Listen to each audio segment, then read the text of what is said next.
టాటరా classic రెటినాలకు world class treatment ఇప్పుడు మన బీరంగూడలో అమెరికన్ లేజర్ ఐ హాస్పిటల్స్.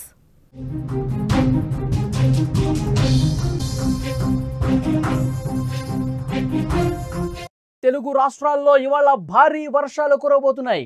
బంగాళాఖాతంలో అల్పపీడనం బలపడింది. తీవ్ర వాయుగుండంగా మారే అవకాశం ఉన్నట్టుగా తెలుస్తోంది. దీని ప్రభావంతో ఉత్తరాంధ్రలో పలు చోట్ల భారీ వర్షాలు కురిసే అవకాశం ఉంది. ఇటు తెలంగాణలో కూడా కుండపోత వర్షాలు కురిసే అవకాశం ఉంది. కొన్ని జిల్లాల్లో మత్స్యకారులు ఎవరూ కూడా వేటకు వెళ్లొద్దని హెచ్చరిక జారీ చేశారు. భారీ వర్షాల నేపథ్యంలో అప్రమత్తంగా ఉండాలని సూచన చేశారు. ఉత్తర వాయువ్య దిశలో కదిలి దక్షిణ ఒడిశా, ఉత్తరాంధ్ర కోస్తా తీరం సమీపంలో తీరం దాటబోతున్నట్టుగా తెలుస్తోంది. తెలుగు రాష్ట్రాలకు వాతావరణ శాఖ కీలకమైనటువంటి ఆదేశాలు జారీ చేసింది. దీని ప్రభావంతో ఇవాళ రేపు ఏపీతో పాటు తెలంగాణలోని పలు జిల్లాల్లో భారీ నుంచి అతి భారీ వర్షాలు కురవబోతున్నాయి. అక్కడక్కడ తేలికపాటి ఉరుములు మెరుపులతో పాటు గంటకు 40 కిలోమీటర్ల వేగంతో గాలులు కూడా వీస్తాయని వాతావరణ శాఖ తెలిపింది. కొన్ని జిల్లాల్లో మోస్తరు వర్షాలు, మిగతా జిల్లాల్లో తేలికపాటి జల్లులు కూడా కురుస్తాయని తెలిపింది. సూర్యాపేట, ఖమ్మం, భద్రాద్రి కొత్తగూడెం, మహబూబాద్, జనగాం, వరంగల్, హనుమకొండ, ములుగు, భూపాలపల్లి, కరీంనగర్, పెద్దపల్లి, మంచిర్యాల, జగిత్యాల, హైదరాబాద్ ఈ 14 జిల్లాల్లో అక్కడక్కడ మోస్తరు వర్షాలు కురిసే అవకాశం ఉందని ప్రకటించింది. ఇక హైదరాబాదును వర్షం వీడేదే లేదని చెప్తోంది. హైదరాబాద్లో కూడా ఈ సాయంత్రం నుంచి వర్షం పడే అవకాశం ఉన్నట్లుగా సమాచారం వస్తుంది. వాతావరణ శాఖ చాలా క్లియర్గా చెప్తోంది. ఈ సాయంత్రం నుంచి వాతావరణం ఒక్కసారిగా మారిపోయే అవకాశం ఉంది. హైదరాబాద్లో చిన్నపాటి వర్షంగా మొదలై భారీ వర్షం కురిసే అవకాశం కూడా ఉంది అని సమాచారం వస్తుంది. ఇక ముఖ్యంగా ఆంధ్రప్రదేశ్ విషయానికి వస్తే కనుక వాయుగుండం ప్రభావంతో ఏపీలోని పశ్చిమ గోదావరి, అంబేద్కర్ కోనసీమ, తూర్పుగోదావరి, కాకినాడ, అనకాపల్లి, విశాఖపట్నం, విజయనగరంలో ఆరెంజ్ అలర్ట్ జారీ చేసిన పరిస్థితి. అంటే ఒక మోస్తరు నుంచి భారీ వర్షం పడే అవకాశం ఉంది కొన్ని జిల్లాల్లోని స్పష్టమైనటువంటి సంకేతం వస్తోంది. ఈ 7 జిల్లాల్లో 2 రోజులు భారీ నుంచి అతి భారీ వర్షాలు కూడా కురిసే అవకాశం ఉందని వాతావరణ శాఖ తెలిపింది. ఇటు ప్రకాశం, తర్వాత బాపట్ల, పల్నాడు, గుంటూరు, కృష్ణా, ఎన్టీఆర్, ఏలూరు, అల్లూరు సీతారామరాజు, పార్వతీపురం, మన్యం, శ్రీకాకుళం జిల్లాలకు ఎల్లో అలర్ట్ జారీ చేశారు. ఈ 10 జిల్లాల్లో కూడా భారీ వర్షాలు కురిసే అవకాశం ఉంది. కొన్ని ప్రాంతాల్లో ఉరుములు మెరుపులతో కూడినటువంటి వర్షం పడే అవకాశం ఉంది. తీరం వెంబడి గాలులు కూడా బలంగా వీచే అవకాశం ఉంది. గంటకు 40 నుంచి 60 కిలోమీటర్ల వేగంతో గాలులు వీచే అవకాశం ఉంది. మత్స్యకారులు వేటకు వెళ్ళొద్దని చెప్పి వాతావరణ శాఖ చాలా స్పష్టంగా చెప్పింది. కాబట్టి ఈరోజు సాయంత్రం నుంచి వాతావరణంలో మార్పులు కనిపించబోతున్నాయి.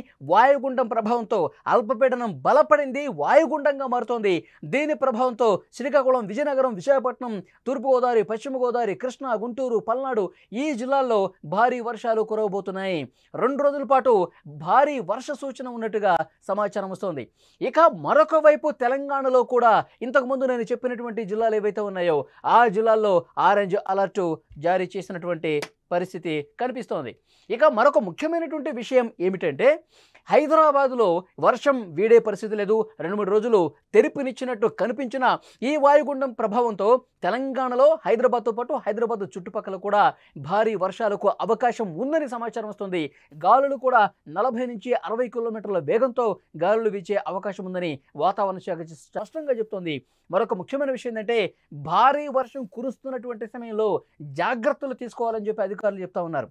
ఎందుకంటే గత అనుభవాన్ని దృష్టిలో పెట్టుకుని లోతట్టు ప్రాంతాలు పూర్తిగా జల దిగ్బంధం అయిపోయినటువంటి పరిస్థితి ఉంది. మొన్న మూసి ఏ విధంగా ఒక ప్రమాదకరమైనటువంటి పరిస్థితిని క్రియేట్ చేసిందో మనమందరం చూసాం. హిమాయసాగర్ జంట జలాశయాలు ఏవైతే ఉన్నాయో అక్కడ నుంచి పూర్తిగా 35,000 క్యూసెక్కుల నీటిని దిగువకు వదిలిన నేపథ్యంలో అక్కడ ఎంజీ బేస్ బస్టాండ్ కావచ్చు, దిగువనటువంటి మూసారంబా కావచ్చు, శంకర్ నగర్ కావచ్చు, ఈ ప్రాంతాలన్నీ కూడా మునిగిపోయి చాలా తీవ్రమైనటువంటి పరిస్థితులు అక్కడ కనిపించినాయి. ఇళ్లన్నీ కూడా లోతట్టు కాలనీస్లో ఇళ్ళు పైకప్పుల వరకు మునిగిపోయిన పరిస్థితి మనం చూసాం. కాబట్టి భారీ వర్షాలు ఈ మధ్య కురిస్తే అసలు అంచనాకే అందకుండా క్లౌడ్ బర్స్ట్ రూపంలో పెద్ద ఎత్తున వర్షం పడుతోంది.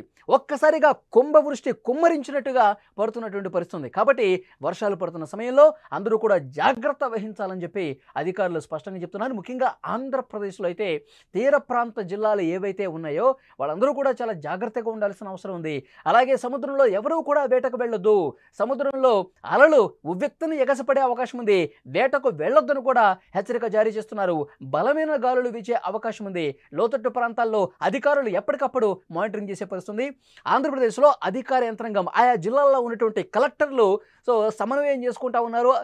క్షేత్రస్థాయిలో ఉన్నటువంటి అధికార యంత్రాంగంతో ఎప్పటికప్పుడు చర్చలు చేస్తూ ఉన్నారు. ఎందుకంటే ఎక్కడన్నా ఇబ్బందికర పరిస్థితి వస్తే అక్కడ వాళ్ళని హుటాహుటిన తరలించేందుకు, పునరావాస కేంద్రాలకు తరలించేందుకు ఏర్పాట్లు కూడా చేసే అక్కడ ఆ అధికారులు ఆ ఏర్పాట్లు చేస్తూ ఉన్నారు. ఎందుకంటే గతంలో ఎలాంటి సిచ్యువేషన్ ఉందో మనం చూసాం. సో దాదాపు లోతట్టు ప్రాంతాలన్నీ కూడా ఇబ్బంది పడ్డ పరిస్థితి ఉంది.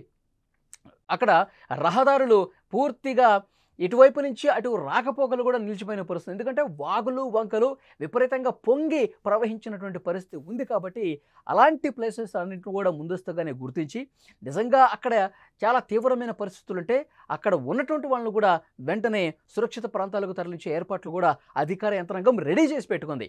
ఒకవేళ అలాంటి పరిస్థితి దానికి తగ్గట్టుగా చర్యలు తీసుకోవాలని చెప్తున్నారు. సో డెఫినెట్గా 2-3 రోజుల పాటు ఈ వాయుగుండం ప్రభావం కనిపిస్తుంది. ఈ సాయంత్రం నుంచి ఆ మార్పు చాలా స్పష్టంగా కనిపిస్తుంది. ఏదైనా అత్యవసరం ఉంటేనే భారీ వర్షాలు పడుతున్నప్పుడు బయటికి రండి అని కూడా అధికారులు చెప్తున్నారు. లేదంటే కనుక ఇంటి పట్టునే ఉండండి. భారీ వర్షాలకు వస్తే కనుక రోడ్లు దాటే సమయంలో, వాగులు పొంగి ప్రవహించే సమయంలో అత్యంత ప్రమాదకర పరిస్థితులు ఉంటాయి. కాబట్టి అందుకు తగ్గట్టుగా జాగ్రత్త చర్యలు తీసుకోవాలని వాతావరణ శాఖ తెలియజేస్తోంది.